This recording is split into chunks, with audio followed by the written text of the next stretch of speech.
क्या मैं हूं आपके साथ शांतनु त्रिपाठी। चलिए बात करेंगे सीएम योगी आदित्यनाथ के बयान की। और सीएम योगी आदित्यनाथ को संभल में अयोध्या देखने लगा है। योगी को फर्क नहीं पड़ेगा क्योंकि मुख्तार हो या बर्क, अयोध्या के बाद संभल की बारी है। क्योंकि लगातार आपने देखा योगी आदित्यनाथ का बयान सामने आया। उन्होंने कहा कि जगह जगह पर किस तरह से देखिए इस मंदिरों को तोड़ा गया। और सीएम योगी आदित्यनाथ ने कहा राम मंदिर के बाद अब संभल में मंदिर के लिए हुंकार भर रहे हैं। सुनिए। कभी अयोध्या में श्री राम जन्मभूमि, कभी मथुरा में श्री कृष्ण जन्मभूमि, कभी संभल में कल के अवतार की हरिहर भूमि, कभी भोज में ज्ञान के अधिष्ठात्री देवी मां सरस्वती के पावन मंदिर को नष्ट किया जाता है, तोड़ा जाता है, अपवित्र किया जाता है। इन मंदिरों को तोड़ने से कभी सोमनाथ का मंदिर अपवित्र किया जाता है। इन मंदिरों को तोड़ने से उनका कुल और वंश ही नष्ट हुआ होगा जिन्होंने इन मंदिरों को अपवित्र किया है। कि दुनिया के अंदर अगर विश्व शांति की स्थापना करनी है तो यह सनातन धर्म ही उसको कर सकता है, केवल सनातन धर्म। और भारत के अंदर सनातन धर्म ही भारत का राष्ट्रीय धर्म है।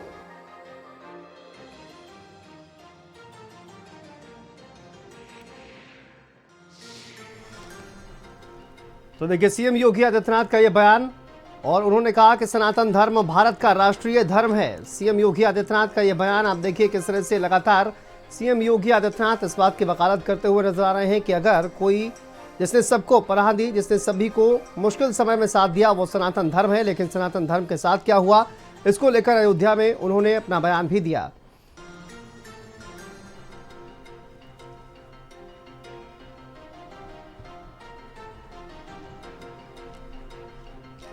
तो देखिए सीएम योगी आदित्यनाथ, अयोध्या के बाद संभल की बारी है। आपने देखा किस तरह से लगातार कार्रवाई भी हो रही है संभल में। चलिए इसी पर चर्चा करेंगे। हमारे साथ दो खास मेहमान जुड़ गए हैं। हमारे साथ मुस्लिम स्कॉलर शोएब सिद्दीकी जी जुड़ गए हैं। शोएब जी बहुत स्वागत है आपका। और हमारे साथ पवन कुमार जैन जी जुड़ गए हैं, हिंदू विचारक हैं। पवन जी आपका भी बहुत स्वागत है।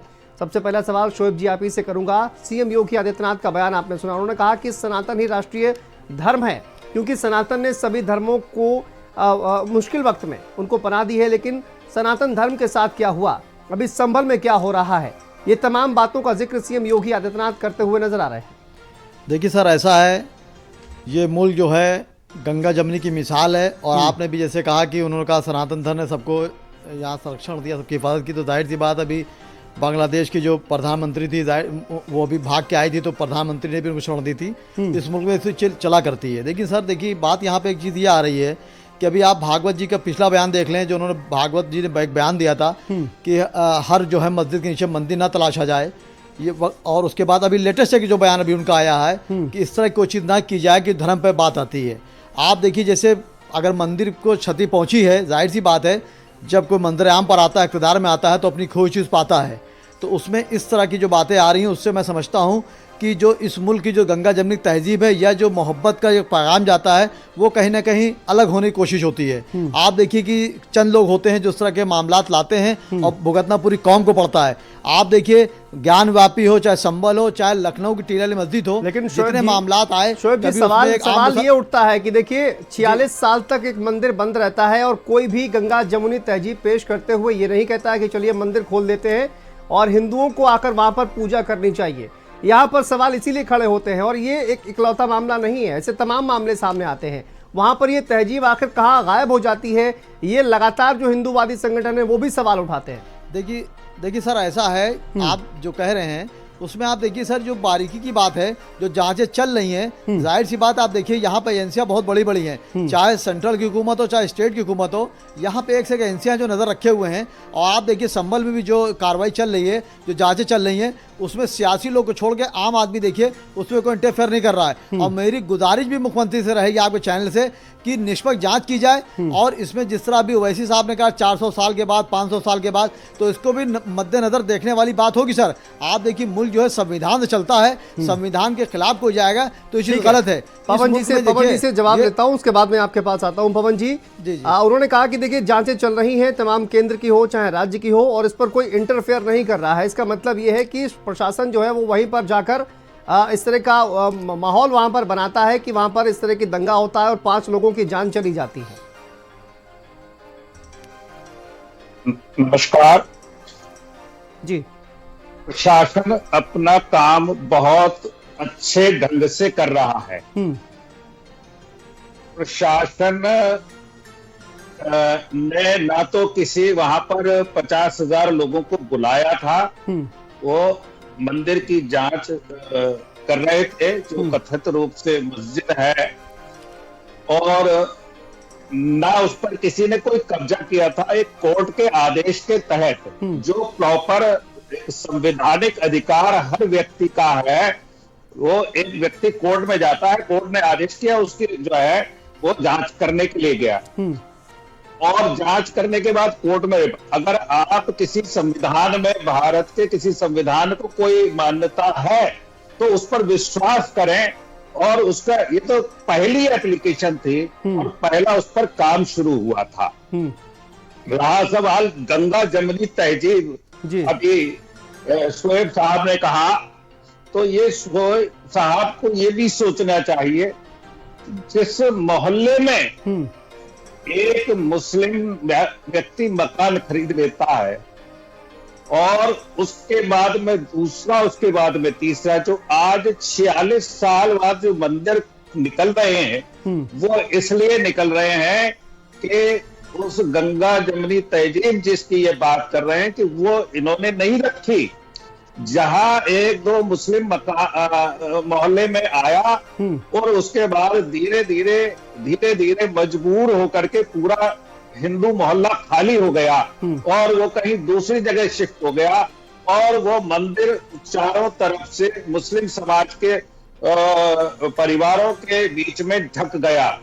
अगर गंगा जमनी तहजीब होती तो वो हिंदू समाज वहां पर रहने में अपने आप को असुरक्षित महसूस नहीं करता।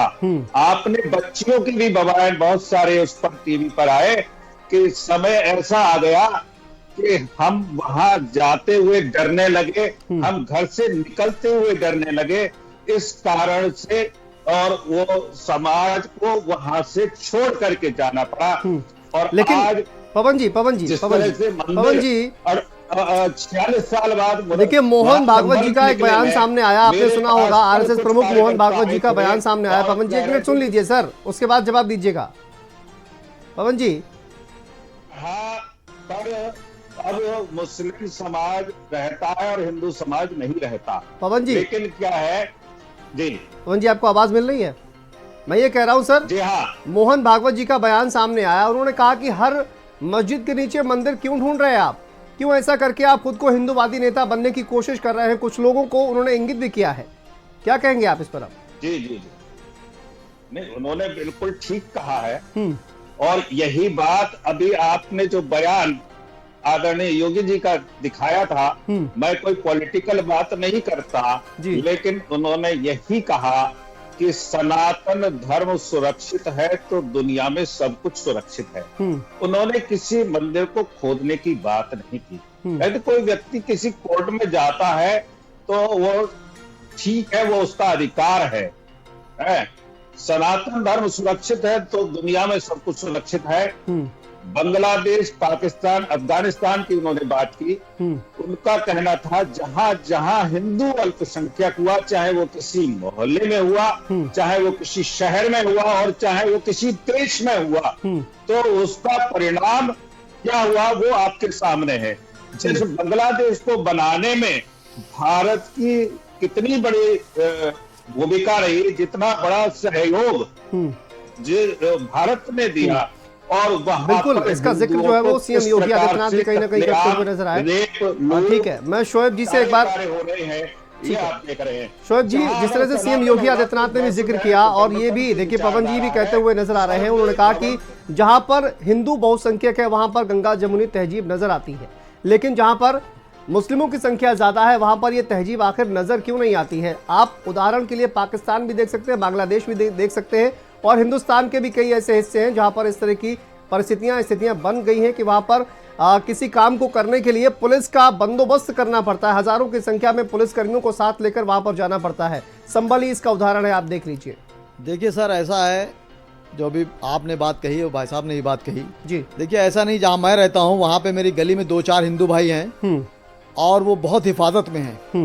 मैंने हमेशा ये बात कही कि चंद लोग होते हैं जो माहौल बिगाड़ते हैं, चाहे वो हिंदू समुदाय के चाहे मुस्लिम समुदाय के हों।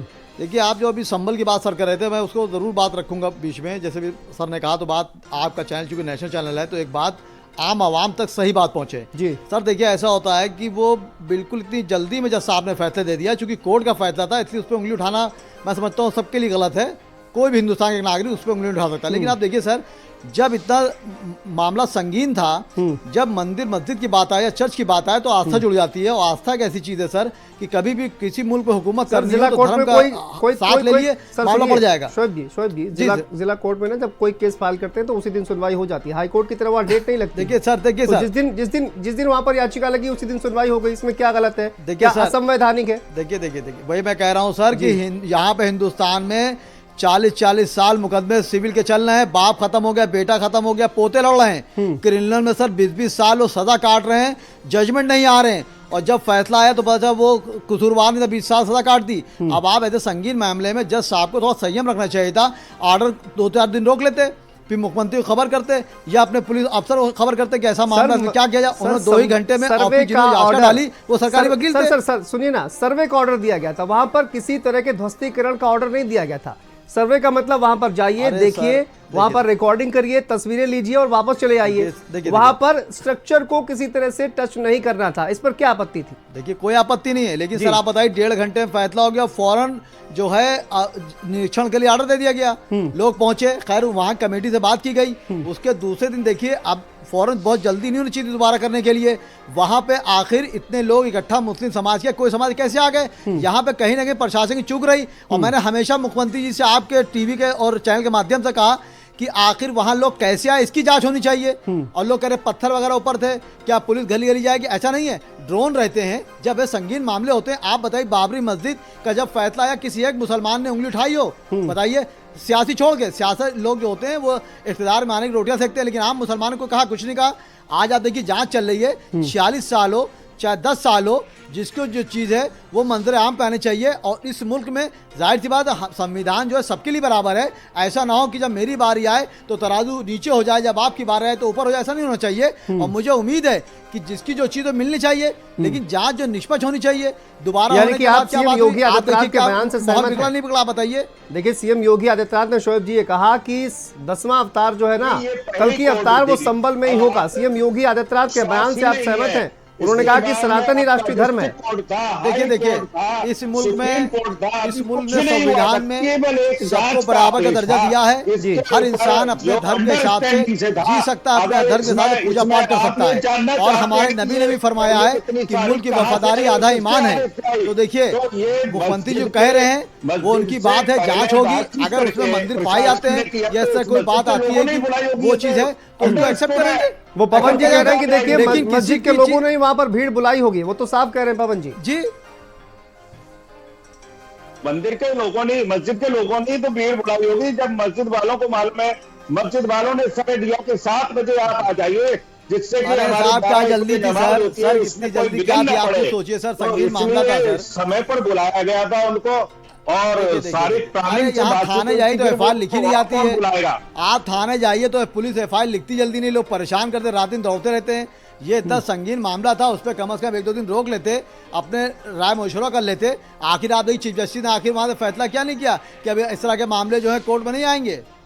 आखिर चीफ जस्टिस ने फैसला आखिर दिया नहीं था सुप्रीम कोर्ट से। इस तरह के ये भी कहा गया कि देखिए भड़काऊ तकरीरें जो है वहां पर दी गई, जिसके बाद ये पूरा मामला वहां पर खराब हो गया और इसको लेकर केस भी दर्ज किया गया। किसी भी चीफ जस्टिस ने किसी भी भारतीय नागरिक को कोर्ट में जाने से नहीं रोका है। ये गलत है आपका अरे बयान। अभी आप देखिए उन्होंने उन्होंने खुद कहा कहा सामने है आए, कि देखिए ठीक है, आप देखिए इस इस वक्त तो मैं रूलिंग मसले लेके बैठूंगा को नहीं। अभी आप भागवत जी का बयान देख लिए, जजमेंट नहीं भागवत देंगे, जी का बयान देखिए, लेकिन आरएसएस के प्रमुख हैं, आप उनके बयान देखिए, उन्होंने क्या कहा। कोर्ट में जाने के लिए और स्वतंत्र देखिए है। मेरा सिर्फ ये कहना है जी। कि मुल्क के संविधान को हर मुसलमान मानता है, जो भी फैसला है सराखों पाएगा, लेकिन मुझे उम्मीद है मुख्यमंत्री जी से कि निष्पक्ष जांच होनी चाहिए, वो किसी मसले पे हो, चाहे झगड़ा हो या मंदिर मस्जिद का मामला हो, किसी कास्ट का हो, मुझे उम्मीद है कि निष्पक्ष जांच होनी चाहिए। और मुझे आज़ादी के बाद से आप बताइए मिला क्या?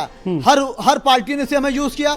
1857 में जब जंग की आज़ादी छेड़ी गई तो क्या हिंदू भाई का मुसलमान का खून नहीं बहा? बराबर बहा। अच्छा, लेकिन जियाउर आज तो रहमान आप बर के खिलाफ जो शोएब जी। जी जियाउर रहमान बर के खिलाफ जो कार्रवाई हो रही है, आपको लगता है ठीक है वहां पर? क्योंकि ये आरोप लग रहा है कि उन्होंने ऐसी भड़काऊ तकरीरें वहां पर की जिसके बाद वहां पर हिंसा भड़क गई और 5 लोगों की जान चली गई। दंगा भड़काने का आरोप लगा है उनके ऊपर। अब देखिए इस पे जांच चल रही है और कल वो दिल्ली में थे, आज लौट रहे होंगे, जाहिर सी बात पूछताछ होगी। तो इस पे मैं बहुत बड़ी बात नहीं करूंगा, चूंकि दंगा भड़काने के लिए या बयानबाजी करने के लिए आप देखिए कौन नहीं करता है। बंगाल में देखिए लोग कर रहे थे, हुकूमत नहीं पलटी तो मामला खत्म हो गया। तो इस तरह मेरी बस ये गुजारिश रहेगी बड़ साहब हो, देखिए मुकम्मल हो जाए। देखिए सर मैं सुन रहा हूँ बात आपकी। देखिए कोई भी इस मुल्क के संविधान के खिलाफ जाएगा या हिंदू मुस्लिम या किसी जात बिरादरी झगड़ा की कोशिश करेगा उसको बख्शा नहीं जाएगा। और आप बताइए सर, किसी मुसलमान के खिलाफ कोई जांच की जाती है तो क्या उसमें सपोर्ट वो नहीं करते हैं? आप बताइए। बल साहब दिल्ली में क्या लौटेंगे नहीं? वो लौटेंगे भी जवाब देंगे। लेकिन होता क्या, एक समुदाय को सर ये लगता है कि हम ही को टारगेट किया जाता है। जैसे बिल्ली चोरी की बात वहां पर आई है तो लोग कह रहे हैं क्या बर्गी साहब का मामला है? होता क्या, जब एक चीज मंदिर आम पर आती है तो जाहिर सी बात उसकी जांच कर दी जाती है कि आखिर इन्होंने जो बोला है, किसी ने या मैं ही बोलूं तो होता क्या। ऐसा देखिए इस मुल्क में संविधान मुल्क से चलता है और संविधान से बड़ा कोई नहीं है, चाहे वो शुएब सिद्दीकी हो, चाहे आप हो या कोई हो। और मेरे नबी ने फरमाया भी है कि जिस मुल्क में रहिए उसकी वफादारी करिए और उसकी वफादारी आधा ईमान है। मुख्यमंत्री जी जो भी फैसला करेंगे हमारे सर आंखों पर है, ऐसा नहीं मैं मानूंगा, आम मुसलमान मानेगा, लेकिन निष्पक्ष जांच हो और कम से कम हमारी हक तलफी ना की जाए। देखिए हमारी हक तलफी ना की जाए। बिजली की सप्लाई की जा रही थी। अभी आपके समझ में तो आया होगा ना कि क्या हो रहा है, कौन कौन संविधान को मान रहा है, कौन कौन अपने नागरिक कर्तव्यों का पालन कर रहा है। बिजली का जांच हो जाएगी तो मालूम हो जाएगा कितने लोग संविधान को नहीं मान रहे हैं। हमारे अच्छा शोएब जी, बिजली चोरी का जो मामला सामने आया है वो भी आपको लगता है कि वो राजनीति से प्रेरित है या बदले की भावना से प्रेरित है? तो कब खुलेंगी और कैसे खुलेंगी? कौन सी दवा डालेगी आपकी आंखों में जो आपकी आंखें खुलेंगी?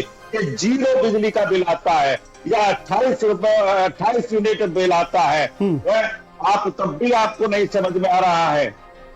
जी शोएब जी बताइए। देखिए सर ऐसा है कि बिजली चोरी हो या हॉटटेक चोरी हो वगैरह वगैरह, जब चीज एक सर सामने आ जाती है, होता नहीं कि लम्हों ने खता की थी सदियों ने सदा पाई। तो जब एक चीज मंजर आम पे आती है तो जाहिर सी बात है अब वो जांचें शुरू होती हैं। अब बिजली का बिल हो या कुछ हो, जाहिर सी बात है उस पर एफआईआर लिखी गई है। आप ये कह रहे हैं कि ये राजनीति से प्रेरित कार्रवाई? देखिए अब राजनीति तो देखिए यहाँ हर वक्त 24 घंटे राजनीति हो रही है और सिर्फ इख्तिदार की भूख सबको रहती है, चाहे कोई हुकूमत हो। तो उन पर जांच हो रही है, जाहिर सी बात जवाब देंगे वो। और जो बिजली चोरी का मामला है, जो उनको उस पर सजा होगी, पनिशमेंट होगी, उसको भरेंगे, नहीं भरेंगे तो उसका सामना करेंगे। चोरी कैसे कर सकता है शोएब जी? आप खुद सोचिए, एक सांसद होकर आप सोचिए बिजली का बिल 0 आ रहा है और वहां पर बिजली की खपत कितनी हो रही है। सर ये कैसे हो सकता है? आप ये खुद ही सोचिए। मैं सर देखिए मैं बर साहब के सपोर्ट में नहीं बोल रहा हूँ जी, लेकिन मैं आपको क्लियर बताऊं सर कि बिजली विभाग में जो कर्मचारी होते हैं उनके वहाँ के बिल देख लिए सर, उनका माफ होता है, लेकिन पूरे मोहल्ले में बिजली दिया रहते हैं वो। अगर जांचें हो जाएं तो आपको 80% अमीनाबाद, हमारे लखनऊ में अमीनाबाद जाके देख लें सर, चैलेंज के साथ कह रहा हूँ सर कि वहाँ 70% दुकानों में फर्जी तार लगे हुए हैं और जब जेई जाँच के लिए आता है तो उससे पहले वहाँ बता दिया जाता है कि आज रेट पड़ेगी, हट जाओ। मेरी सिर्फ ये कहना रहता है सेंट्रल हुकूमत हो चाहे स्टेट हुकूमत हो सर कि निष्पक्ष जांच हो। जिसने गलती की है उसको निष्पक्ष जांच हो। अगर शुएब सिद्दीकी गलती करते हैं तो आप सूली पे चढ़ा देंगे, अगर आप गलती करते हैं तो नजरअंदाज कर जाएगा। ये चीज अच्छी नहीं है। आप बिजली चोरी कैसे जा रहे हैं? आप देखिए पूरे शहर में बिजली चोरी हो रही है। बिल्कुल। तो शोएब जी आपका ये कहना है कि जो भी जांच में निकल कर आएगा सामने उसके अकॉर्डिंग ही जो है वो कार्रवाई की जानी चाहिए, करनी चाहिए किसी के। बिल्कुल, वक्त का अभाव है। शोएब जी आपका, पवन जी आपका बहुत शुक्रिया हमारे साथ चर्चा में शामिल होने के लिए और अपने विचार रखने के लिए। तो देखिए पूरे मामले की जांच पड़ताल की जा रही है और इसमें जो भी तथ्य निकलकर सामने आएंगे उसके आधार पर कार्रवाई की जाएगी।